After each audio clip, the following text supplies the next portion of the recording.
Are you a church leader trying to navigate the tension of doing ministry both online and in person? Welcome to the Bricks and Clicks Church Leadership Podcast, a podcast where church leaders and ministry experts share ideas, solutions, and experiences about making church work both in person and online. Meet the hosts of Bricks and Clicks, a Brit and an Aussie who became friends in their efforts of making churches irresistible. Duncan Banks lives just outside London, England, and Jason Perkins lives in Brisbane, Australia. Without further ado, here are your hosts, Banksy and Perko.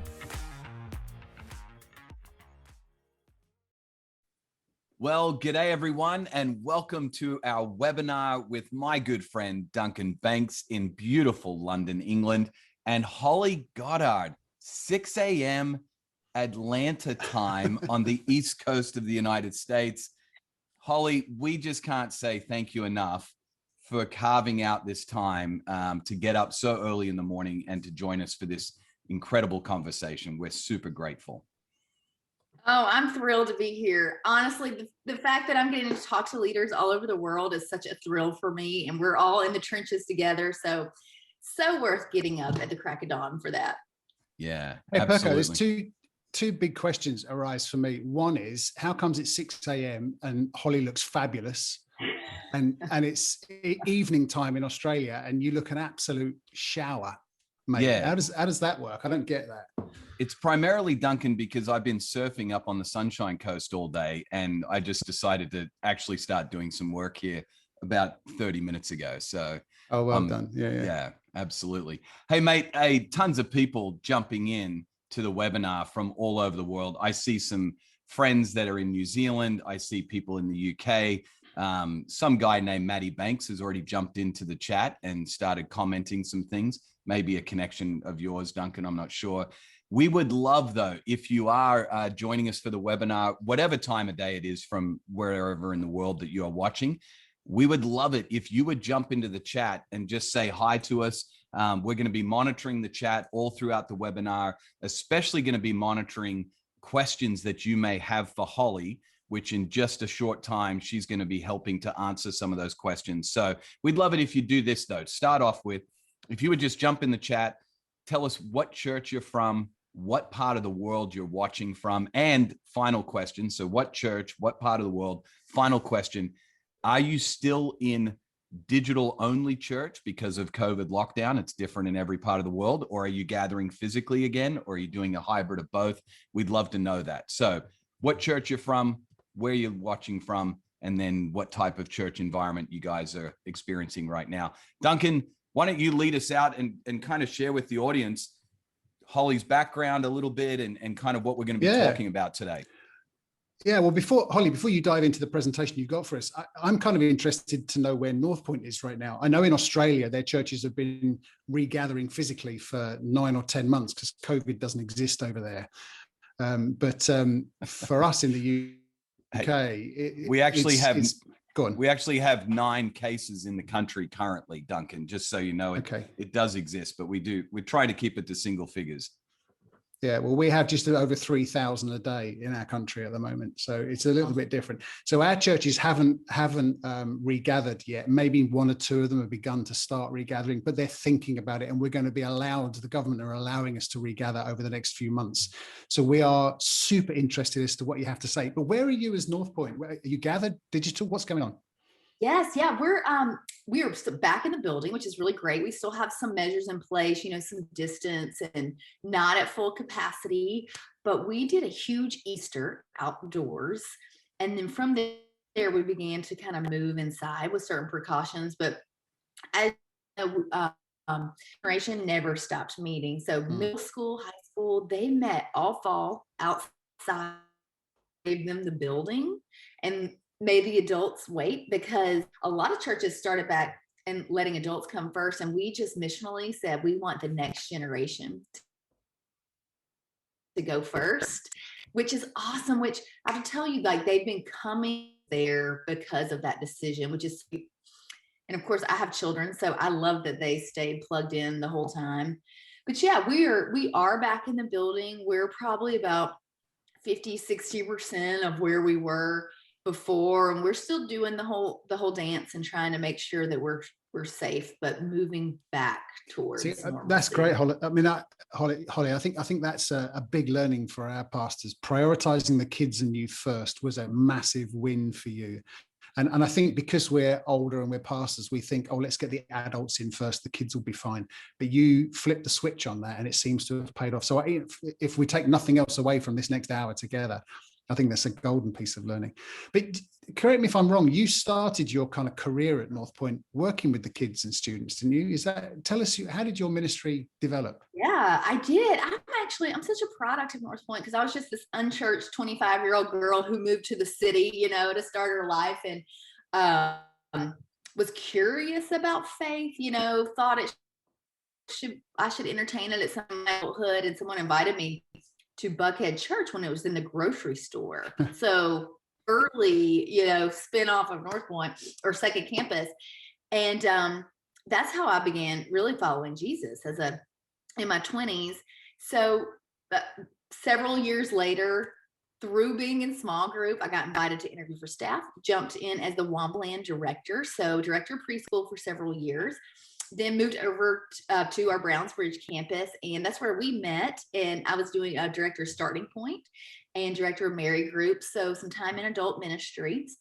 And then when Andy came back to be lead pastor at North Point, he wanted someone to oversee family and adult ministries, kind of the day-to-day of both of those. And so I jumped into that role. Wow, it's great. So what's the difference in salary then? How much are you earning now? No, I'm kidding. You don't have to say that. That's far too much detail, isn't it? Everybody's interested, but no. Just to the nearest 10,000. No. Right. Listen, we are so hungry to hear what you have to say to us because we're fascinated around this whole new strategy you've adopted as a church. But to remind us, before we get into that, I'm going to invite your boss, Andy, via video for 3 minutes, just to explain this new strategy. I had the privilege of interviewing him back in March and asked him about the new strategy. And this is what he said. So listen up to this, and then we'll dive into some practicalities with you, Holly. We have just recently gone round and round and round with this language till I feel like we finally got it right. So here are kind of the big pieces. And I took this natural process that, again, happens in every church, and we boiled it down to 3 phrases. And the first one was really the one that's most important right now and was most important during COVID. And it's the piece we did not have language around as an organization. And it's endear your community. Endear your community. And the second piece is inspire your audience. And the third piece is equip your core. So it's endear the community, inspire your audience, equip the core. So by endear the community, this is the language under it is simply this. We want the people in our community to know we're here, to be glad we're here, and to be better off because we're here. We want them to know that the church is here. We want them to be glad the church is here. And we want them to be better off because the church is here. In other words, you've probably heard me say this before, Duncan, the local church the reputation of the local church should be, you know what? I'm not sure I buy what they believe, but I'm glad they're here. I'm not sure I believe all of that, but I hope my daughter marries one. I hope my son marries one. I'd like to hire them, and I love to work for them. In other words, these are the finest people in the community, and they believe some strange things. Somebody rose from the dead. I don't get that. But in terms of being a neighbor or in my organization, they're the most honest people. So endearing the community, especially as culture shifts in the U.S. to become more and more like what, has been a reality in most of Europe for, a long, long time. That piece is more important than ever. And during COVID, we loaded up on endearing the community. Inspire the audience. This goes directly back to our corporate mission statement, which is to inspire people to follow Jesus. That's our mission statement, to inspire people to follow Jesus by engaging them in the life and the mission of the local church. So that's, those are our marching orders. So when I say inspire the audience, I don't just mean rah, rah and music. That hangs underneath inspire people to follow Jesus.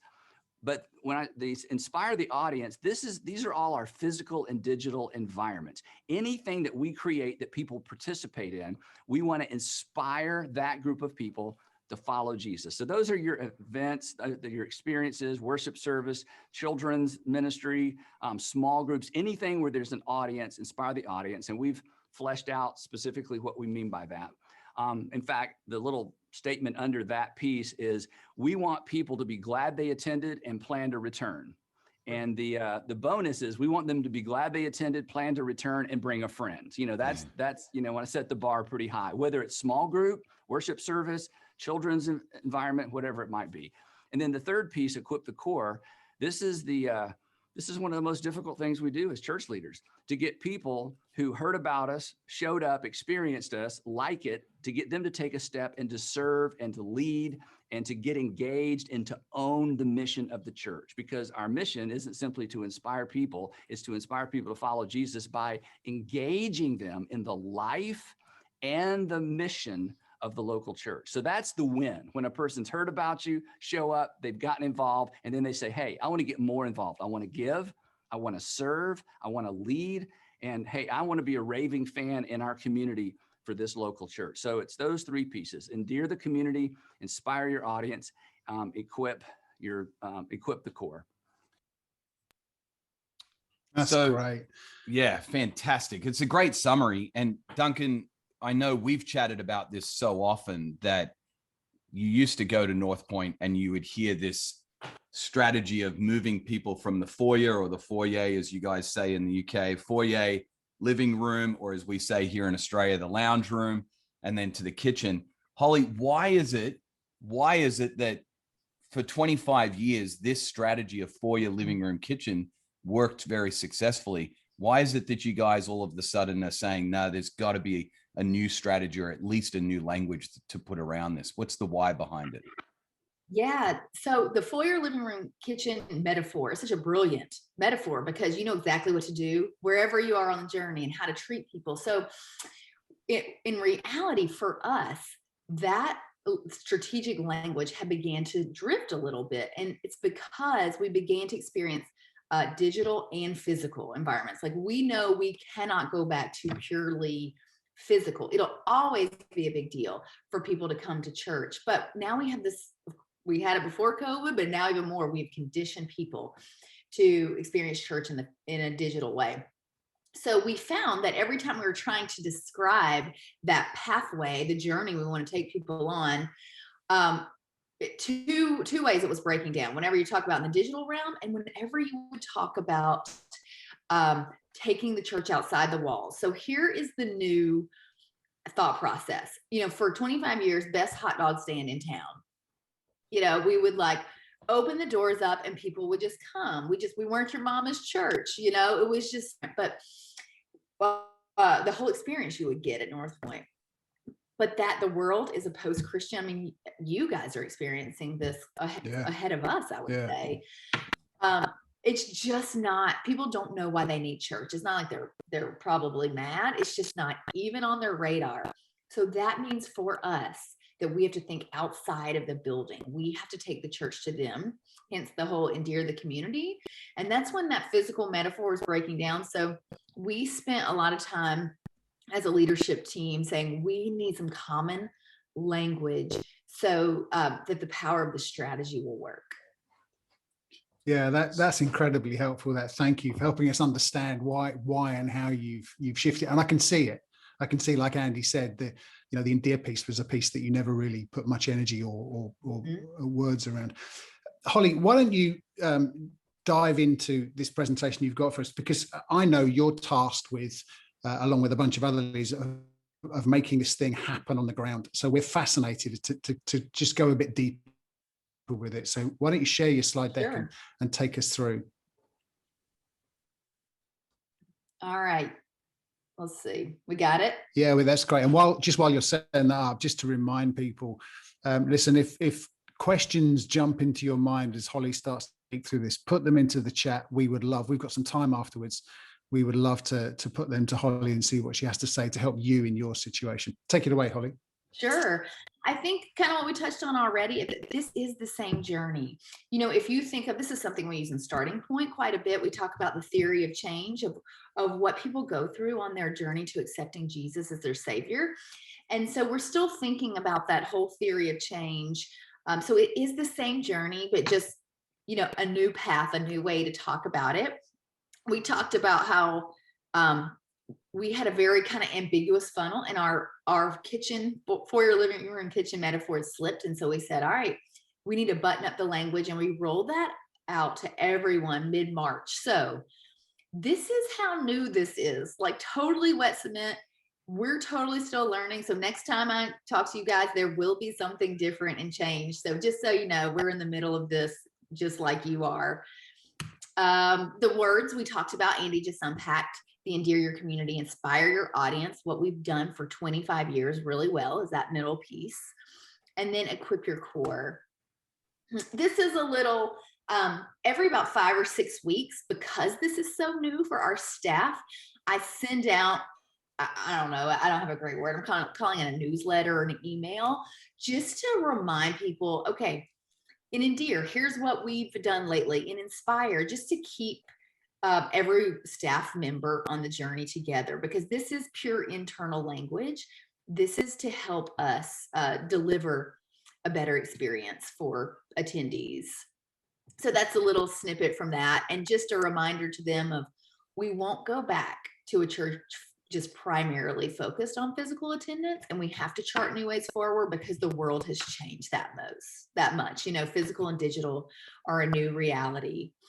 Hey, Holly, before you jump in, I just caught something there. You're repeating it over and over again, obviously, because it's brand new language and so on. What's your primary, you're saying your primary way of doing that is kind of a weekly reinforcement of some sort of a communication piece. Are there other pieces that you're doing as well? It's not even weekly. It's a little bit more than that. Like, I try to give us some time to actually do something underneath one of these headings and be like, hey, just as a reminder, we talked about this and here's what's happening. And I've got some of those examples for you. But I'm telling you, we have 25 years of muscle memory.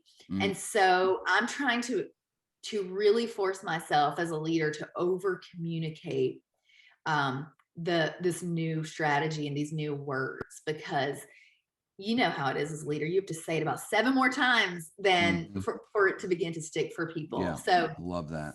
Yeah, you'll see that a lot. And I actually have to challenge myself with that, because that does not come naturally. We talk about it once and I think, we all know, right? No, we do not. So that's just a little, I'm sure you all have experienced that as well. With change, the over communication is key. Yeah. So that's a little snippet of what I try to do. Because we're a big multi-site, I'm doing this at North Point. I'm a North Point employee, but I loop in key stakeholders at other campuses and it's central, just to keep the conversation going. Endear. So Andy, this was so brilliant, of not just these words as great handles. We came up with those, but these mandate statements really help us to test our ideas, so you'll see for Endear, hey, do people know we're here? Are they happy we're here? And are they better off? Are we providing value? Only question. Not as worried about measurement, things like that. We just want to provide value just out of love. That's it. So here, okay, diving a layer deeper. So I pulled together a small, like, cross-functional team at our campus and just said, all right, this is brand new. Let's just go ahead and plan out our tactics from now till the end of the year of what we would do that would, pull this lever. And so these are the questions we ask. What do we invent? What do we, that doesn't exist, should we do? What do we leverage? What are we already doing that if we just did it in a new way, we could invite the community in? And then who do we partner with? That's always been a big principle of ours, to partner and not pioneer, which Be Rich, as y'all probably have experienced, the Be Rich campaign is a great example of that. And we just, how can we even do that more systemically, more year round? So those are the questions that we asked. And here's some of the visuals of where we landed. A couple great examples. All right, let's talk about Invent. See the Leadership Lab logo.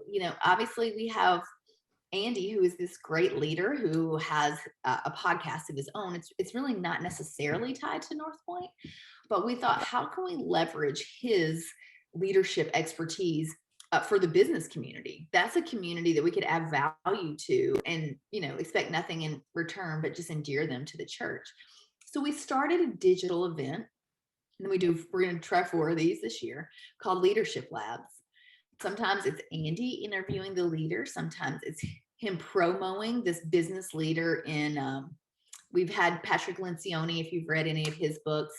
This guy is a local Atlanta leader that has done quite a bit of things around town. So this is something that we just invite people to, like a webinar type thing. And we can tell if we meet new people if we capture something called FLEP, first, last, email, and phone, because you have to register to get the content. And from there, we kind of put them in a digital funnel just to continue adding value. And obviously, hopefully the goal is one day we're equipping them as a volunteer, but we just want to invite them on the journey. And so this is just a way to provide value where they are. So that was in the event category. The other categories we're doing is Parent Summit, parenting and marriage, really, because we are a big family community here at North Point. And so tons of parents. And Parent Summit, which will launch in June. And any of you guys are welcome to use that. A lot of our campuses are. But it's essentially, we pre-recorded some videos with some parenting experts, David Thomas and Sissy Goff. They've written a couple books, Are My Kids on Track, which are really about emotional and spiritual milestones of children. As a parent, I've read those books and they're so helpful. So we thought, well, let's just get them to do some 10-minute teaching sessions and populate those and just offer them to parents.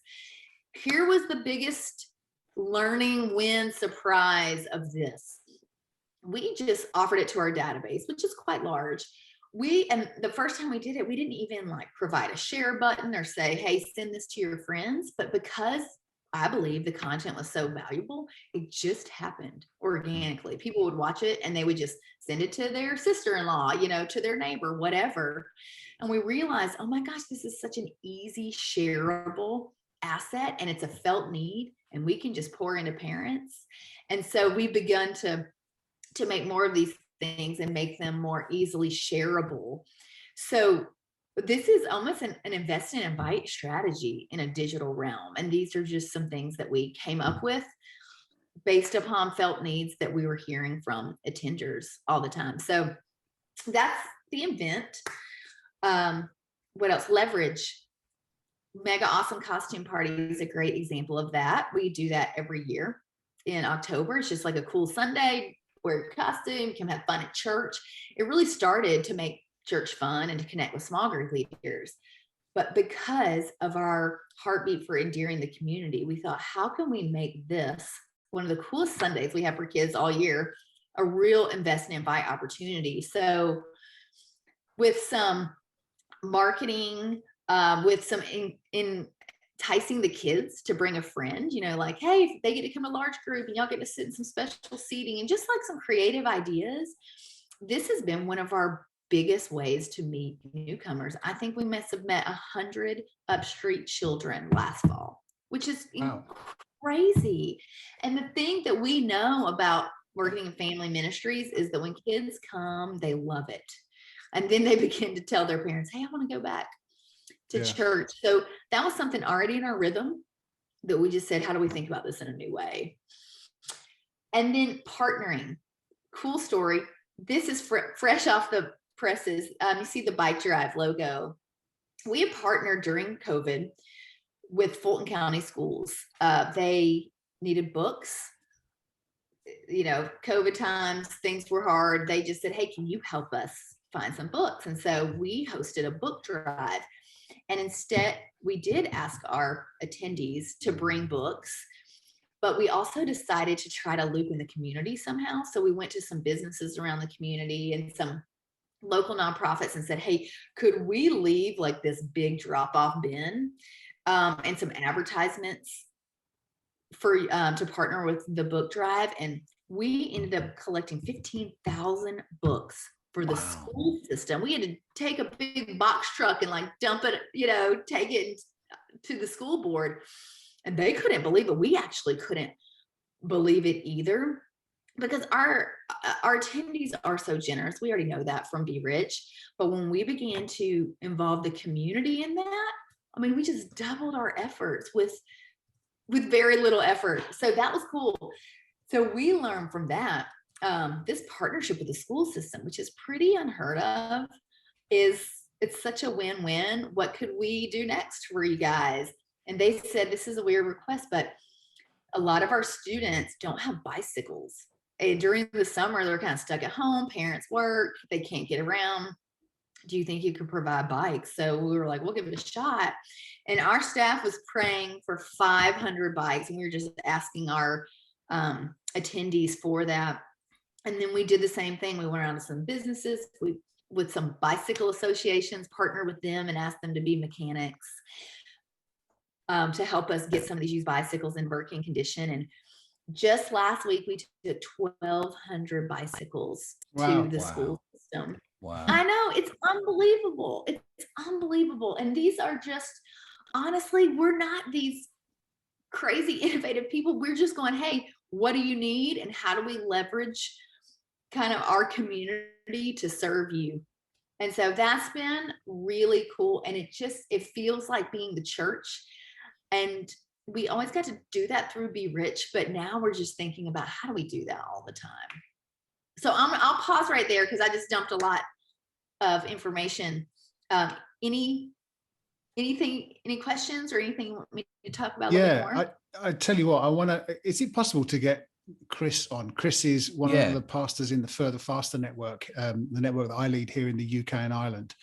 And he's just dropped a question in the chat that is so specific to our country. And I'd love to get your take on it, Holly, because why don't we get Chris on and get him to ask the question? Because I think it could be a really, really helpful question for everybody. It's a great question. Can we do that? Do you have the technology? I think we've got the technology. Chris, if you wouldn't mind, mate, just showing your video and then fire away, ask your question, and we'll try to translate with that incredible accent of yours. Thanks, Perko. I think I'm showing my video. Yeah, there I am. Holly, this stuff is so helpful. Thank you so much for it. My question is just around the sort of like events in the Endear phase, like outreach or community-focused events, and that invest and invite strategy. And just does that work in?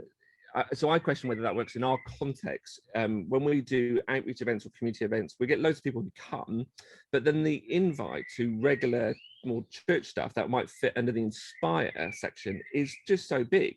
And we find very little translation from we get loads of engagement in the community events, but very little trickle through in terms of that stuff. I was just wondering if you've got any thoughts on that, basically. Yeah, I mean, I would say that's also a problem that we're trying to solve or figure out, like an opportunity. So you're right. Mega Awesome would be a great example of, it's an event at the church, but the community is involved. So that is, they experience a Sunday and they're more likely to come back to a Sunday. But what do you do when it's something in digital? Or we did a Christmas tree lighting on our lawn last year. How do we begin to move them the building towards a Sunday morning? So we're actually trying to figure that out. We're doing an experiment this summer with Parent Summit, and we're going to begin and we're doing it with Leadership Labs too. So 2 digital things, begin to just drip them value, just content, whether it be articles or short videos. I don't know, just something exclusive, and just give them value before we ask anything of them. And we're just going to experiment and see, does that translate over? And it's going to be over a longer period of time, 6 months, a year, but that's okay. We're patient. It took us a long time on our personal journeys. So that's kind of the thought process. And we are kind of tracking it manually, so we're having all those kind of issues too, but that is the plan. How do we create personalized pathways instead of these big open gates, cattle call, come one, come all? It's like, nope, how do we take you on a personal journey? So we're experimenting with that as well, right in the middle of it. And that's what we're trying first. Excellent. Holly, Holly, it does sound, sorry, I was just going to say, it does sound like one of the most important things that you can get from someone is their email address. Because it's a bit new thinking for us pastors, this idea of not just saying, oh, you've come along, why don't you come to our small group? Why don't you come to our next service? Like Chris says, that's a massive leap these days in a post-Christian world. But if you've got their email address, you can start saying, glad you enjoyed the Parents Summit. Here's a blog post on 3 ways you can share. You talk about relationships with your teenage girls, and you start adding, and then people go, this is great. This is really helpful. I really look forward to this. And then maybe 7 or 8 value-added things down the road. Then you can say, by the way, we're doing a series at church about parenting. You might want to think about coming along to that. So that getting someone's phone, email, all that stuff, social media, that is such an important part, I think, of connecting with our community these days, more important than we can imagine, I think.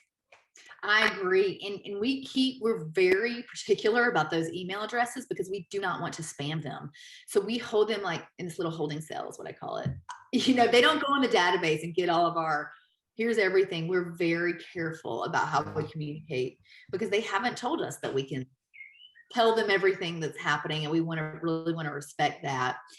I do want to say, I still believe relational is the best thing. So if my friend shows me Parent Summit and then my friend invites me to the Christmas tree lighting, much more powerful than just an email campaign. We will, and I do think an email campaign is good and we will do those things. But the other thing we're doing, which you're going to see at the funnel, is we're equipping our core for more invite opportunities or more value adds to share, because just we know people come when they're invited by someone they trust most often. That's great. That's great. Chris, thanks so much for your question, mate. I'm assuming that was helpful. Very helpful as always. That's great. Thank you. So I'll send you, mate, back to the attendee list. And Duncan, we've got another great question that's just come in, but I don't want to, I know that Holly, you've got more content that you'd like to share about Inspire and Equip as well. Why don't you go ahead, if you like, to the next part of the slide deck while I bring in this other attendee to ask the question, because the question that he has is actually not just around Endear. It's kind of an overarching question around the language and how you guys are using it. So sure. This will, again, you can't really perfectly measure everything, but here's how we're looking at some things. I touched on this, the flip, in the digital world, the leverage, the first time participants. We've always looked at first timers to know we want to make sure we're meeting new people and unchurched people. And then partnering, we let the partner define, like we did with the school system. I thought you might be wondering, how do you staff this? We did not add new staff. We're just like you, frozen budgets and COVID crazy. So we had to redeploy. And so for me, it took 3.5 staff from adult ministries and from groups, particularly in some other positions. Connections was a big part because we're not doing the physical group link anymore. And so we had quite a bit of staff there. And we redeployed them to a digital content team. So there is a team at North Point that is making the Parent Summit and Leadership Labs. We leverage existing staff to do, cross-functional groups to come up with some of these things. Intersect has really been elevated. So if you have an Intersect person, that is a voice that isn't just kind of it's Intersect, it's Be Rich season. They're much more at the table and getting them some extra staff. And then 2 things we added was, we have toyed around with a social media / marketing person, but that is an official role. And we actually have a public relations person. So she has been awesome. She was on our Upstreet team. She has a public relations background. She has been taking these things that we've been doing and just letting the community know. So AJC, Atlanta, Journal-Constitution, big paper in Atlanta. She just called them up and said, hey, I don't know if you're interested, but we just did this big bike drive to help Fulton County schools. They're like, that's so awesome. So they covered that. Some of the goodwill that is happening in the community, she just kind of helps make that known in certain outlets. And that's been kind really, of back to Holly, that whole idea that we want people to know we're here, yeah, be glad we're here, and be better off for it. But if they don't know that we're doing these things, then how are they going to be feeling the endearment that the church is doing? Yeah, that's right. so Yeah. good. So we put someone on that because we wanted to make it a priority. Okay, Inspire. I don't have a ton here, because I would just say it is what we have been doing for 25 years. We've always cared about these compelling communication and helpful communication and inspiring environments. And so we look at that lens for physical and digital. You know, everything that we do on a Sunday morning, everything we do digital. Are people going to say, gosh, that was awesome, I got to watch that again, I got to come back next week? Okay, and then Equip. This is, again, not a new concept, but maybe just more of an elevated concept. You know, we want people to engage in the life and the mission of the church. So we want these people who once upon a time were just a name on that Parent Summit email list to be part of our core, to be sitting on a carpet circle with Upstreet kids. And their lifestyle now is that they give and they lead, and they love this place so much that they bring along their unchurched friends. So I think that's the most important thing that we can do right now is we're trying to kind of relaunch, I guess you would say, in August, like hoping August might be a big time that all schools are in, and potentially a lot of people will feel more comfortable coming back. So we're having to really revamp and get our core up to speed. Again, a couple things we have done. You've probably seen the reset videos that Andy shot. We sent those out to volunteers early January, February, March time frame, and just said, like, these are some of the things that this church was founded on. These are so culturally, this is how we do church. Like, let's revisit this together. And so we sent those digital videos, and then we, via departments, would do debriefs with our core. So just trying to get that vision and our DNA back in the core. I challenged the staff maybe like a month ago to say, okay, if we're going to equip the core from now to August, let's populate ideas of how we're going to share stories of life change happening in volunteers' lives, either in their own personal relationship with Jesus or through their volunteer experience. Let's elevate the concept of spiritual growth. Like, how do we pour into them just so that they can follow Jesus better, so they can be more inspired in their own personal relationship, not just here's how you patch out the goldfish, or here's how you facilitate the conversation. We've got to do that stuff too. Obviously, that's the train for leadership. Like, there's some hard skills they've got to do, but how can we spend the summer just literally pouring into them and having conversations with them that just kind of push them or encourage them in their own walk with Jesus? So that's the current conversation. And I don't even yet, these were kind of the questions that I gave to staff at a staff meeting, like, go back to your teams and talk about how are we going to celebrate these stories of life change, and how are we going to encourage them to grow in their faith? And then how do we motivate them to join our mission through investing and inviting? Now, we haven't fully baked this plan, but I can kind of tell you, I don't have a slide on this, what we're talking about right now. We emailed our whole database on the heels of the Faithful series. I don't know if y'all are tracking. Yep. We're all tracking together, but it's basically the Faithful series that Andy just did is the 5 faith catalyst. Yeah. So personal ministry is one. So we emailed the whole church and just said, all the volunteers, and said, hey, how has personal ministry impacted your life? Like, tell us your stories. We want to hear about that. And so people have been submitting different stories of life change that they've experienced in our environments, or, with other volunteers. And right now we're collecting those. That's one of those ideas that we've always said, what we should do? We should collect stories. And we just hadn't gotten around to it. So I don't know what we're going to do with it yet. If we'll, put a nice wrapper on it and make a social media campaign, or if we'll begin to package those up for digital or for to play in service. But I want the whole church and the volunteers to hear stories of Jesus working in their life through the way they're serving. So we're just collecting those right now. And the other thing that we're doing is we do have a pretty good plan for June and July about some spiritual growth conversations that we're inviting them into. They're totally optional. But some of the topics are, barriers to your own spiritual growth, like what causes you to be apathetic or drift away. Like, let's talk about that, and then how you can be kind of more proactive in owning your relationship with Jesus. Core versus periphery. If you've ever done any of our theopraxis modules, is what we used to call them. This is a conversation about what is core to your theology and what are periphery issues, and such a timely conversation for the church and for the world right now. We're going to take volunteers through that. We have one on the Holy Spirit, and I'm forgetting the other one. But essentially, we're just putting those out there, some 10-minute videos for them to just, again, like value add content, and inviting them to, they can come to a digital huddle or they can come to a physical one in the building, and we're just going to process and unpack with like-minded people.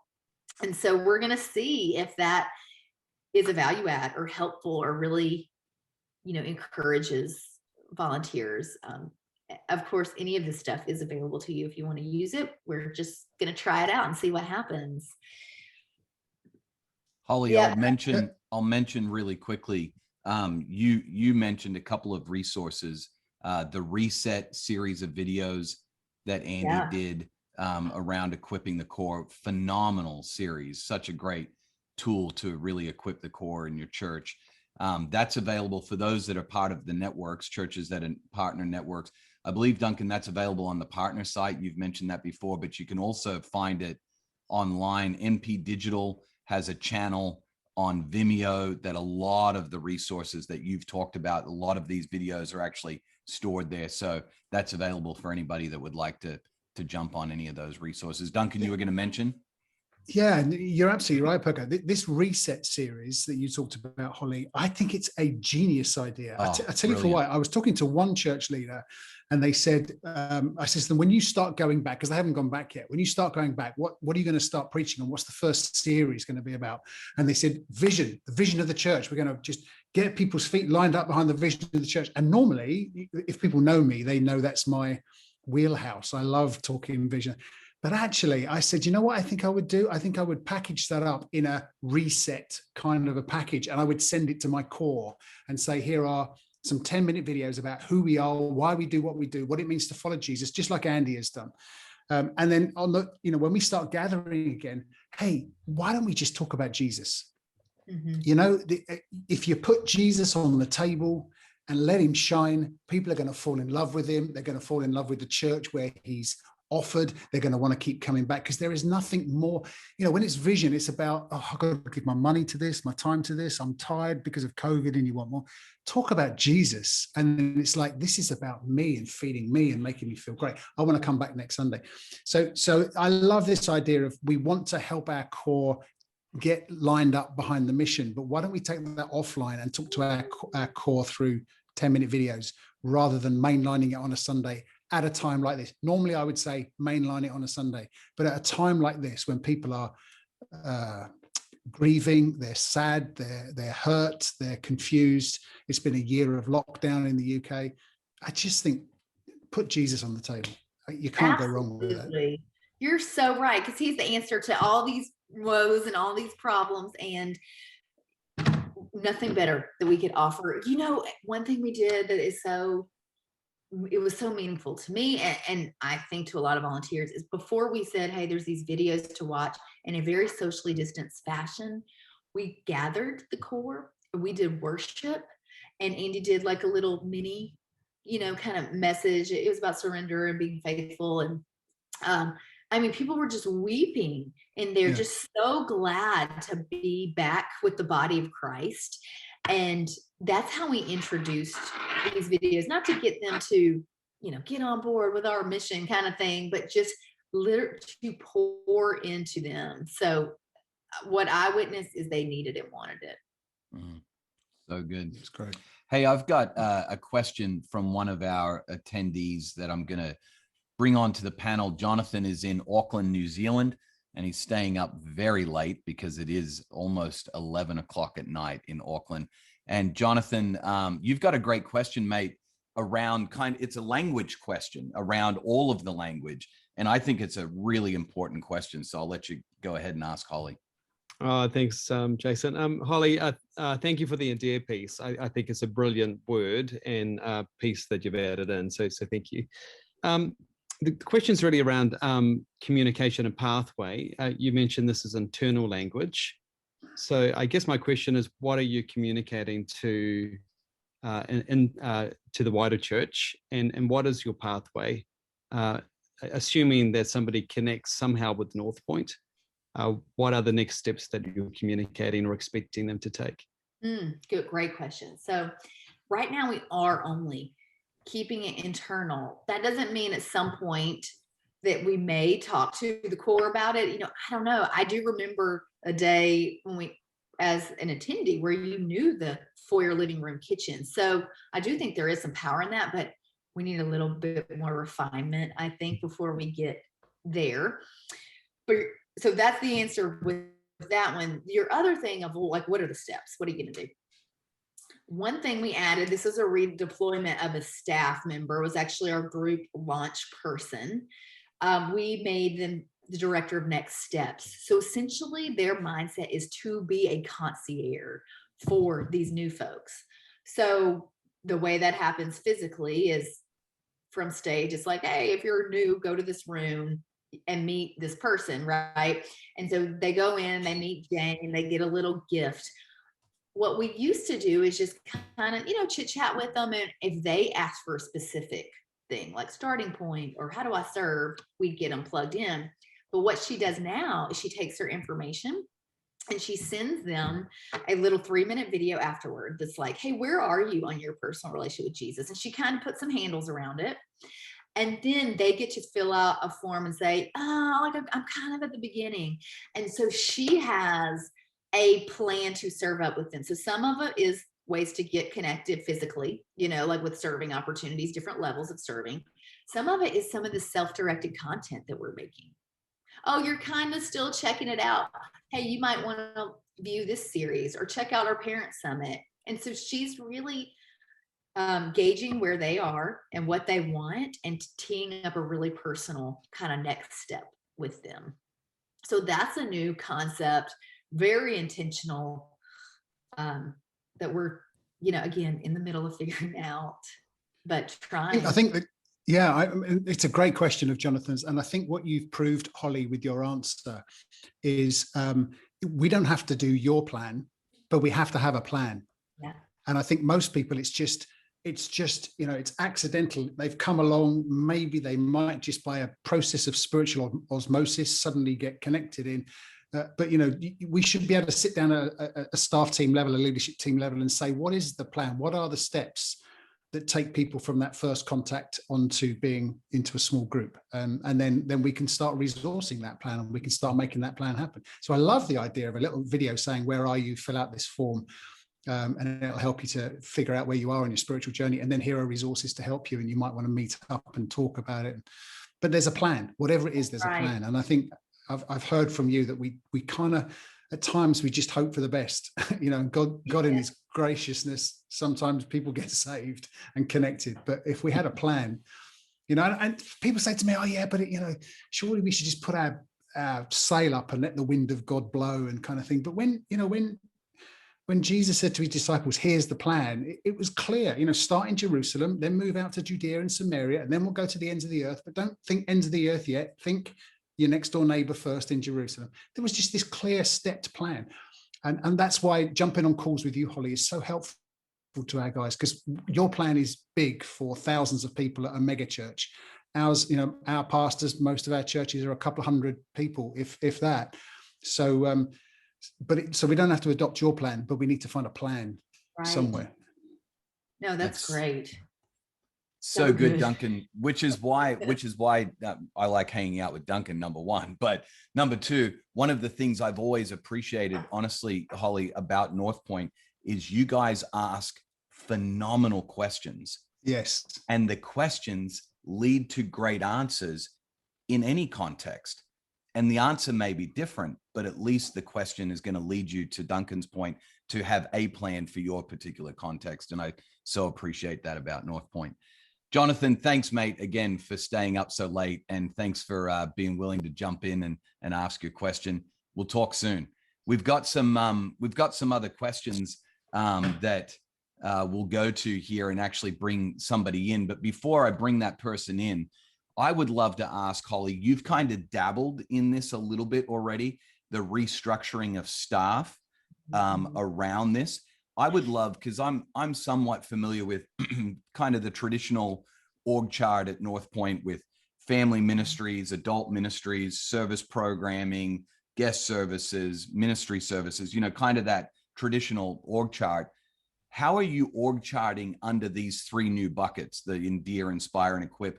Or are you not approaching it that way? Are you approaching it differently? Well, great question. So at first I did approach it that way in three buckets, and I found out that didn't work. So because it created so much confusion for the staff, because they began to think, okay, I'm in the Endear, so I only Endear, but actually I Inspire sometimes, what I learned is the three of the pathway, it is so dynamic, right? Like, I wish everything was linear and fit in a little beat box, but that's just not life. So essentially, I would say every staff member on some level is responsible for all three of those, but they do, like, let's take groups, for example. They're going to major on the Inspire and Equip, because they're going to create really inspiring group experiences, and they're going to equip their leaders to be all-stars. So I want them to major on that. Endear, should their group members invite people, personally to Christmas tree lighting, whoever they're investing in? Absolutely. If they thought of a cool idea to invite people straight to a group, would we say yes? Absolutely.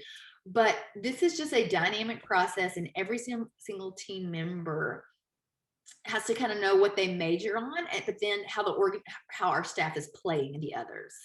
So that's what I would say. Trying to put it in three buckets didn't work for us. Okay. So that's one answer. The other thing is we had to redeploy existing staff, and the best place to do that was from adult ministries, because for us was a really hefty staff load. It helped that group link went digital, because instead of needing 4 people to pull off massive events, well, now it's kind of the systematized online. You kind of need one person to oversee it. So it wasn't a straight translation, because you got to get the right people in the right seats. But those people, some of those staff members went over to this digital content and marketing team, kind of a new team that didn't exist before. But I think there's 3 or 4 people over there doing the whole social media, PR, marketing, digital content, but they all came from existing positions. Some of it was family ministry numbers aren't exactly where they were. And so because we staff based on attendance, it was like, oh, we're a little overstaffed. That's okay. That's an open position. Let's put it there.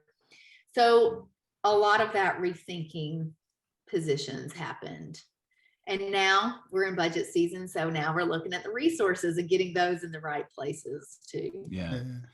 I don't know if I'm being too simplistic. Sorry. Yeah. Sorry. No, go ahead. I was just gonna say, can you maybe speak into the resource piece a little bit, briefly, just how are you thinking about resourcing Endear, Inspire, and Equip? If for 25 years, Inspire has been maybe a major bucket of finances, possibly. Yeah. So it has, absolutely. And we need some money in the endearment category. The Equip was already baked in underneath. Yeah. So I would say, again, a lot of it for us came from adult ministries, like not doing those massive events freed up a ton of money. I'm trying to think what other line items we kind of pulled from. A lot of it was the connections, rethinking connections. We just redeployed that money. At some point, about a year ago, we had moved some money in a marketing budget to see if we could do some marketing, run some ads, because that can get a little bit expensive. And so we had already redeployed money about a year ago for that. So that's where, it had to come from adult ministries, but it's still serving adults. It just in a new way. Yeah. But you have to put the resources, behind it, or it's just a pipe dream. Yeah. And so something's got to give. When I'm walking into at 9:00, my time is, we're about to renegotiate with all the directors in there. Hey, what are we going to do next year? Oh, we're saying we're going to do this. All right, what's going to give? So it's a fun meeting, but it's basically the somebody's got to do it. It's the redistribution of resources. Yeah, no, it's good. Just listening. Yeah, no, listening to you talk about resources there. This might be too simplistic of my mind, but I'm trying to contextualize what you're saying in a big organization where you have more staff than we have people in our churches. For me, it feels like you're talking about, to make it memorable, you're talking about 3 C's. You're talking about what happens in the community. You're talking about the content that you're providing, whether it's online or, that's the inspiring experiences piece. And you're talking about connection, with the equip the core, that's a bit high level. And Holly's just going to write it down. I am too, Duncan. I'm just taking notes. Exactly. That's exactly what I meant to say. That's why I hang out with It's all the good. It's the good Baptist training I've had. You've got to have 3 C's, otherwise it's not a proper sermon. But there's something about, even if you've got a small church and you haven't got many staff, if it's just you, the pastor, and maybe a secretary or something, you've got to find volunteers who are passionate about the community and help them to understand, how do we endear ourselves to our community, lead the charge, come up with some ideas like you've suggested there, and then find someone who's about content. How do you build a team around creating digital content and physical? And for church, every weekend we produce a shed load of content. Content's not the issue. It's about taking that half an hour talk and breaking it into 4 or 5 pieces that can be used on social media and be used as trailers and all the other things. So we have plenty of content, but if someone's responsibility is content, both in the room and online, and then someone else's responsibility is connection, how do we connect people together in relationships, life-giving relationships that will grow them up spiritually? And so again, it's the principles. It might not be the practices that we adopt from North Point, because you guys are playing in a different league, but the principles I think we can adopt, even if it's volunteers saying, you head up community, you head up content, and you head up connection. And I think we're going to get towards that, thinking and asking the questions that you do. I'm going to put that on the board this morning when I'll go in and when we redistribute resources of here's where they have to go, because that's the priority. And you have to stop doing, something. If it goes down, if it goes down well, when you put it on the whiteboard and it goes down well, my name's Duncan Banks. If it bombs, my name's Jason Perkins. Okay, just And just so you know, Holly, you can tell your team that we don't have a shed load of resources. There's some limit to those. What that word was. You know what, Holly? That's an English. I think that's a British term that the rest of the world uses a different one. I thought it was a spelled slightly differently. But yeah. Hey, awesome. we got one more question. We got one more time for one more question, and then we got to wrap this thing up. Ross has a great question, and I'll bring him in to ask it around social media and the endear part of the strategy.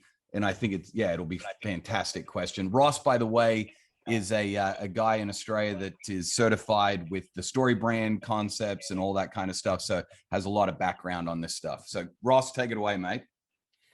Really loving this conversation. Holly, you're talking about endearing the community. And I love this idea of a personalized pathway. You talk about adding value, emails, learning, self-directed learning, concierge. But where does social media come into that funnel, if I can put it that way, into that process? Yeah, great question. Well, I would say typically our social media, which I would say we have a lot to learn with social media. Just that's where we are. We have done some of the story branding training, and we're still working on incorporating that. We typically had only talked about Sunday morning, can't wait to see you this morning, or here's going to be the series. We get pressure to talk about current events which isn't always like the most productive thing. So we're trying to figure out what specific role should social media play. And I think we could do a better job of really highlighting some of these endearment, like we began to with the bike drive, you know, of like really telling the story of how the attendees just love the community. And I think those are the most important stories for us to tell.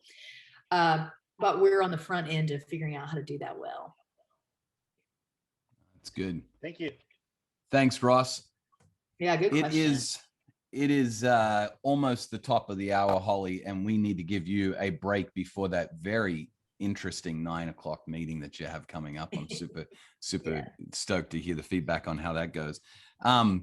Duncan, mate, you guys have got just some great things happening in the UK and Ireland with the network and partnership with churches. Do you want to just share for those that are on the webinar how they can get in touch with you? I know you've dropped some stuff into the chat, but you've got some things coming up in the near future you want to share, as well as including webinars that we've got coming up.